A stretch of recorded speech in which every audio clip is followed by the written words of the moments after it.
তুমি পুরুষ, তোমার মূল্য সবাই দিতে পারবে না।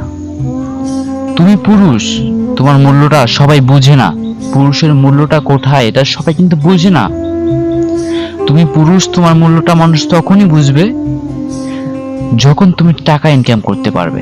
তুমি পুরুষ, তোমার মূল্য মানুষ তখনই দিবে যখন তুমি টাকা ইনকাম করতে পারবে। তুমি যদি টাকা ইনকাম করতে পারো তাহলে পরিবারের কাছে তুমি শ্রেষ্ঠ সন্তান। তুমি যদি টাকা ইনকাম করতে পারো, বন্ধু বান্ধবের কাছে তুমি সেরা বন্ধু বান্ধব। তুমি যদি টাকা ইনকাম করতে পারো, তুমি ভাই বোনের কাছে সেরা ভাই বোন। টাকা ইনকাম করতে না পারলে তোমাকে কেউ দাম দিবে না। তা তুমি মানো আর না মানো, পুরুষের সব থেকে মূল্যবান জিনিসটাই হলো টাকা। যেমন